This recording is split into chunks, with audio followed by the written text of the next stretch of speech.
buenos días, chicos, ¿qué tal? El día de hoy vamos a hablar sobre las enfermedades infecciosas causadas por bacterias, ¿no?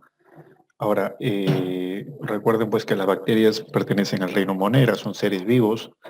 Eh, las bacterias se pueden clasificar, si hablamos, por ejemplo, ¿no? Hay formas de clasificarlas, hay muchas formas, ¿no? Una de ellas por la forma que tienen, ¿no? Hay bacterias que tienen forma esférica, forma de barra, otras formas de bastón, ¿no? Entonces hay distintas formas. También podemos hablar de bacterias que, dependiendo en el ambiente en que viven, ¿no? Hay bacterias, por ejemplo, que viven en lugares donde hay poco oxígeno, hay bacterias que viven en lugares donde hay bastante oxígeno, hay bacterias que pueden vivir en ambos ambientes, ¿no?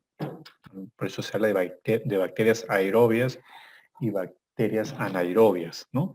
Y las que pueden vivir en ambos lugares, ¿no? Se llama bacterias facultativas, ¿no? Entonces, el mundo de las bacterias es amplio, muchachos. También hay bacterias, aunque no lo crean, hay bacterias fotosintéticas que producen, ¿no? Realizan la fotosíntesis. Entonces, es un mundo bien amplio, variado, ¿ya? Pero nos vamos a centrar justamente en estas, en las que causan enfermedades. Entonces, vamos a empezar a enumerarlas. Miren, acá están algunas de las infecciones o enfermedades provocadas por bacterias. Tenemos la difteria, el botulismo, el tétanos, el cólera, la gangrena gaseosa, intoxicación alimentaria, fiebre escarlatina. ¿No? Son algunas, ¿no? Vamos a ir conociendo. Miren, la famosa difteria, que últimamente ha habido un brote significativo, ¿no? ¿No? Algo preocupante en estos últimos meses. La difteria es causada por una bacteria del grupo Corynebacterium dictyorae. Ese es el nombre científico, ¿no? Y lo que causa daño de esta bacteria no es en sí ella, sino su toxina. Produce una toxina, una citotoxina, que afecta, cuando ya está muy avanzado, puede generar, ¿no? un grado grave de parálisis. Afecta a los nervios, ya en un grado avanzado. Este Corynebacterium dictyorae, muchachos, su forma de contagio, o sea, es una bacteria que afecta el aparato respiratorio en un inicio, y que si se agrava puede llegar a esto, afectar al sistema nervioso, ¿no? Entonces, la difteria se podría decir que tiene un inicio eh, con un cuadro respiratorio, ¿no? El contagio es a través del estornudo, el contacto con una persona, ¿no? Con las secreciones de la persona que está contagiada, ¿no? O que esté infectada. Las manifestaciones, principalmente la difteria, es esto, ¿no? Es lo más característico y es lo que clínicamente uno puede diferenciar de otras infecciones. Como por ejemplo, en la actualidad a veces hay muchas personas en este contexto de pandemia están confundiendo la difteria con el COVID, ¿no? Porque tienen el mismo cuadro en general, pues, ¿no? Síntomas de fiebre, síntomas de, ¿no? Parece una infección, ¿no? Del aparato respiratorio, ¿no? Tienen secreciones, muchos estornudos, la tos, etcétera. Pero lo más característico en una difteria, que aparte hay flema, ¿no? Hay una infección ¿no? en la garganta, es la formación de una sábana acá, media amarilla, ¿sí? Y se le dice que es una pseudomembrana cubierta de color gris a negro, dura y fibrosa, que puede obstruir la vía respiratoria. Entonces, el médico que conoce de esto, ¿no? Hace la observación, pues, ¿no? ¿No han visto ese medio que te baja el baja lengua y te observa las amígdalas? Entonces, si observa esto, es definitivamente difteria, ¿no? Eh, ¿Hay vacuna para esto? Sí, hay vacuna, pero ¿por qué ha habido brote significativo en estos últimos meses? Porque ha habido hay un descuido con respecto a la vacunación, pues, ¿no? No ha habido los refuerzos, debido a que todo el mundo está pensando de que ahorita lo que nos rodea solamente es el COVID, y no es así. Y no será la difteria la única que generó un brote significativo en estos meses, sino también otras enfermedades, ¿sí? Entonces hay que tener cuidado. La difteria. Hay vacunación, sí, y hay refuerzos, ¿ya? Cada 10 años. El Clostridium botulino, ¿no? El botulismo, ¿no? Igual, lo que genera O sea, la enfermedad es el botulismo, ¿no? El agente causal es el Clostridio botulino. Lo que genera daño es la toxina que produce esta bacteria, que es la neurotoxina. Es una neurotoxina que genera parálisis muscular, ¿sí? En las personas infectadas. Dice, la bacteria que provoca el botulismo se encuentra en los suelos y en las aguas impotables de todo el mundo. Produce esporas que sobreviven en los alimentos mal conservados o mal enlatados donde genera la toxina, ¿sí? Al ingerirla, incluso cantidades pequeñísimas de esta toxina pueden provocar intoxicación grave, ¿no? Entonces, no solamente la encontramos en el suelo, sino también en aquellos alimentos eh, mal conservados, dice, o mal enlatados, ¿ya? Ahora, ustedes saben que muchos de los alimentos están al ras, ¿no? Entonces, ¿por qué creen que se recomienda un buen lavado de los alimentos, ¿no? Un buen lavado y que estén previamente cocidos, ¿no? Porque justamente por ahí también se puede uno contraer esta bacteria, ¿ya? Eh, Dice, los alimentos que suelen contaminarse con mayor frecuencia, por ejemplo, son las verduras enlatadas, ¿no? En casa, la carne de cerdo, el jamón, ¿no? El pescado poco sancochado, ¿no? Por eso se recomienda que, ¿no? Ahora, el pescado también es algo que hay que tener cuidado, ¿no? Por ejemplo, nosotros preparamos el ceviche, ¿no? Y si no se cose bien, ¿no? Es un producto fresco, entonces por ahí también. Y hay que también saber de dónde proviene ese pescado, ¿no? De qué tipo de mar, si es un mar muy contaminado. Entonces por ahí también podríamos contraer esta bacteria. ¿Ya, muchachos? Sí, entonces ven, genera una parálisis, ¿no? Una parálisis facial, ¿no?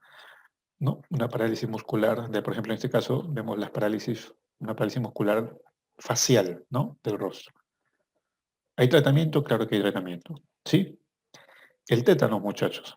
El tétanos también, ¿no? El agente causal que causa el tétanos es el Clostridium tetani. El problema acá es la neurotoxina, ¿no? Neurotoxina de esta bacteria. ¿Cuáles son los síntomas? Una contracción muscular genera espasmos. Esta persona que contrae el tétano y ya esta bacteria ha ingresado al cuerpo, genera espasmos musculares muy bruscos. Vas a ver una persona echada y que empieza a retorcerse o a hacer movimientos muy bruscos. Y es porque justamente esa es una de las manifestaciones de una infección por Clostridium tetani. ¿Sí? Eh, ¿Dónde encontramos esta bacteria? ¿No? Ahora, las bacterias por lo general han adoptado una forma de estar en ciertos hábitats, por ejemplo, en el suelo, desarrollando esporas.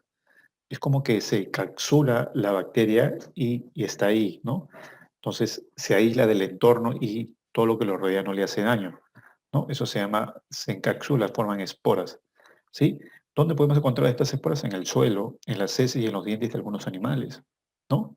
Entonces, a veces cuando nosotros, por ejemplo, nos cortamos, ¿no?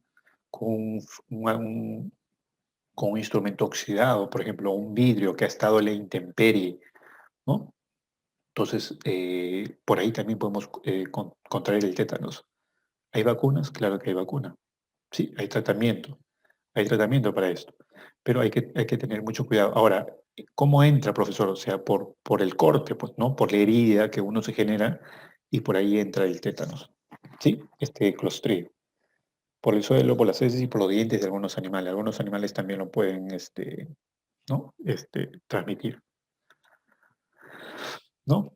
Acá, por ejemplo, vemos, ¿no? Una lesión, ¿no?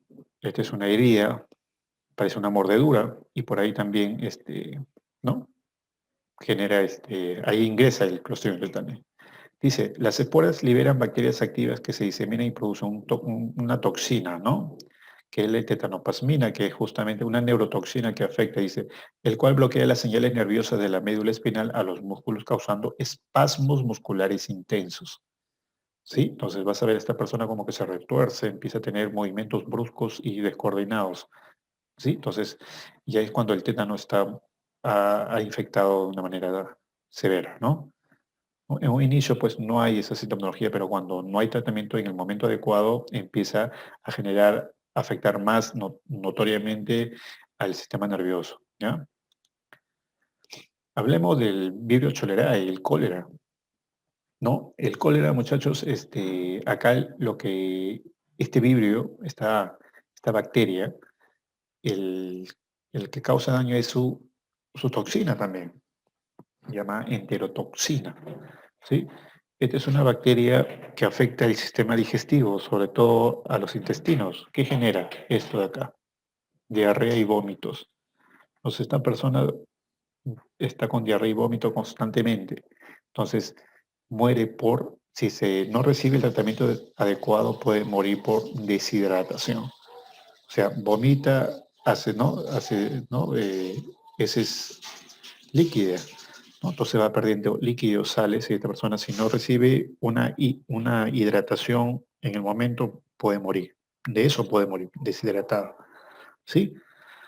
Eh, Entonces, ese es lo más característico con el video. En el Perú hubo un brote significativo, no recuerdo el año 2007, no sé si recuerdo, 2007 creo. Sí, no recuerdo mucho, pero hubo un brote en el Perú, ¿no? Esto sobre todo ocurre en lugares donde no hay, por ejemplo, servicio de agua, desagüe, ¿no? Donde, por ejemplo, las personas utilizan los ríos, los mismos ríos, por ejemplo, para lavar sus alimentos o tomar el agua o de repente hacer sus necesidades.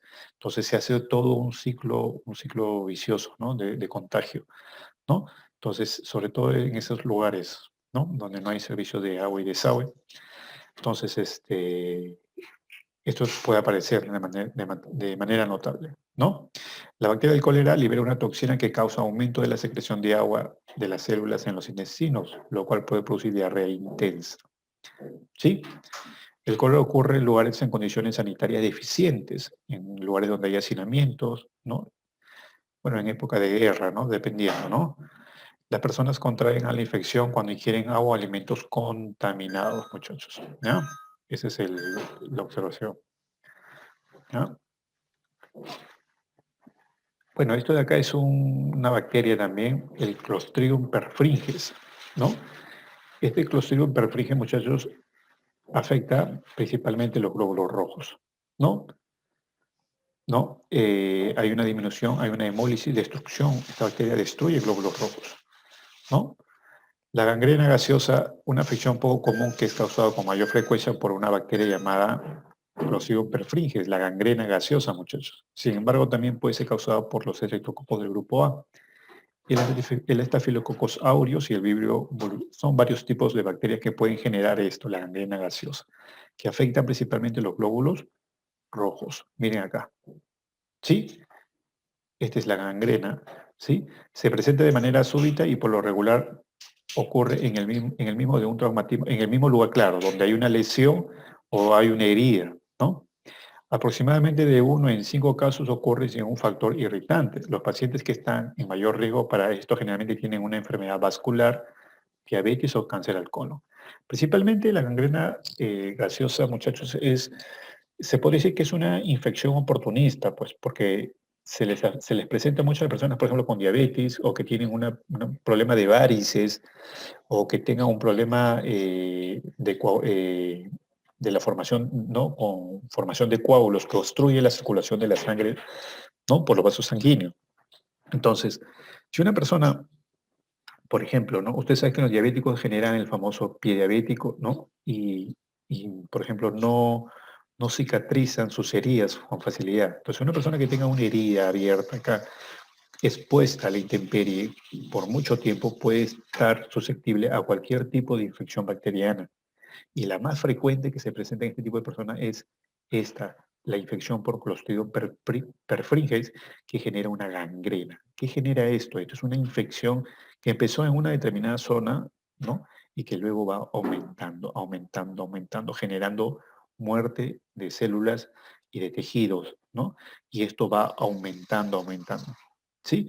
Y que incluso podría, si es que entra en la sangre, puede generar una infección generalizada y la persona muere, pero esto va aumentando, aumentando. Entonces, lo importante es, ¿qué sucede? Lo más probable si es que la persona no recibe tratamiento o recibe tratamiento muy retardado, o sea, no en el momento, la persona puede perder la extremidad. ¿Sí? Porque esta es una infección que va agravándose y esto va avanzando y va afectando a otros tejidos. ¿Sí? Entonces, ¿qué hacen? le amputan las extremidades, dependiendo del lugar donde está. ¿Ya? Entonces mira a lo que están expuestos los diabéticos, por ejemplo, ¿no? A esto. ¿Sí? Entonces, una herida abierta es, muchacho, es peligrosa, pues porque ahí están todas las bacterias esperando, ¿no? La oportunidad de poder infectar. Bueno, los estafilococos. Bueno, dentro del grupo de los estafilococos hay un montón, ¿no? Hay el estafilococos, por ejemplo, el aureus, ¿no? Que es una bacteria que afecta el sistema digestivo, ¿no? Entonces, por ejemplo, a veces hay muchas infecciones bacterianas que afectan el sistema digestivo, muchas. Por ejemplo, tenemos la salmonela, la salmonelosis, ¿no? La salmonella typhi, hay un montón. Entonces, la diferencia está en que a veces muchas de estas enfermedades que causan problemas, por ejemplo, ¿no? En el sistema digestivo, se confunden y no sabes cuál es, quién la causa. Entonces ahí definitivamente viene la parte médica, pues, ¿no? Al hacer un análisis de sangre y otras pruebas para justamente determinar qué bacteria está generando eso y con eso hacer el tratamiento indicado. ¿Sí? Porque a veces uno puede tener una diarrea, pero puede ser inicio, por ejemplo, no sé, de una infección por Vibrio cholerae, o puede ser, por ejemplo, una infección por Staphylococcus, ¿no? Entonces, o puede ser, por ejemplo, por un Escherichia coli que también genera diarrea. Entonces, la diarrea se presenta en muchas infecciones por bacterias, ¿no? En muchas, ¿no? Entonces, tú no puedes decir, porque tienes diarrea, estoy con salmonela, no necesariamente, puede ser otro. Entonces, dependiendo de qué microorganismo, qué bacteria genera, se hace el tratamiento adecuado, ¿sí? Porque hay medicación, hay antibacterianos que son específicos para un determinado tipo de bacteria. No todos los medicamentos, los antibióticos matan a todos tipos de bacterias. No, hay algunas que son específicas para un determinado tipo de bacteria. ¿Sí? Entonces, el Staphylococcus aureus, pues, principalmente la forma de contagio es por alimentos contaminados, pues, ¿no? Acá el que genera daño es una enterotoxina. Entero viene de entérico, viene del tubo digestivo, entonces hay un problema ahí, afecta al tubo digestivo, generando náuseas, vómitos, diarrea, ¿no? La intoxicación alimentaria causada por Staphylococcus aureus dice puede afectar a una persona o a un grupo de personas que hayan ingerido todas el mismo alimento contaminado. Se presenta más comúnmente después de consumir alimentos en comidas al aire libre, cafeterías de escuelas, grandes reuniones sociales o restaurantes que no han tenido las medidas de higiene como debe ser, ¿no? Por ejemplo, uno va a esos mercados, ¿no? Se ve agradable y todo, ¿no? Esos combinados, ¿no?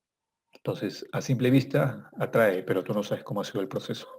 Todas esas personas que pueden ir, dependiendo, ¿no? Todas esas personas que van a ir a consumir, por ejemplo, esas papas rellenas, esos combinados, toda esa gente puede salir infectada ¿no? Por este tipo de bacterias, ¿no? Entonces, ese con respecto al Staphylococcus aureus, ¿no? La sintomatología. Hay varios, ¿no? Por ejemplo, hay otro, el Streptococcus pyogenes, ¿no? Es una bacteria, por ejemplo, que genera lesiones en la piel, ¿no? Y esto tiene que ver con la fiebre escarlatina. Dice, la escarlatina fue una enfermedad muy grave de la niñez, pero en la actualidad es fácilmente curable. Es causada por las bacterias estreptocócicas, las cuales producen una toxina que llevan a la erupción rojiza distintiva de la enfermedad. ¿Sí? Entonces, a veces hay algunas enfermedades que son causadas por virus que generan síntomas muy parecidos, por ejemplo, a la fiebre escarlatina, ¿no? Este tipo de lesiones en la piel, como la sarampión, la rubiola, la varicela. Se confunde a veces. Entonces es necesario ahí la parte médica diferenciar si es causado por un virus o es causado por una bacteria, ¿no? Entonces el tratamiento es distinto en esos casos. ¿Sí? Miren, miren la lesión acá, en la fiebre escarlatina. ¿Qué lo ocasiona? El estreptococcus pyogenes. De repente la persona que desconoce, le ha dado sarampión, le ha dado, ¿no? Las lesiones son distintas, pero en general el que desconoce puede confundir, ¿no? Entonces, ahí es importante la parte médica, bueno, muchachos. ¿Ya? ¿Sí? Dice, el principal factor de riesgo es la infección por la bacteria que causa la faringitis estreptocócica. Un antecedente de faringitis bueno, esa es eh, la forma de cómo esto genera este tipo de lesiones en la piel es por este de acá, el estreptococo piógenes. ¿Ya, muchachos? ¿Ya? Y bueno, el principal grupo vulnerable en este caso son los menores de edad, ¿sí? Por eso se tiene que hacer los cuidados, las vacunaciones respectivas para evitar este tipo de infecciones.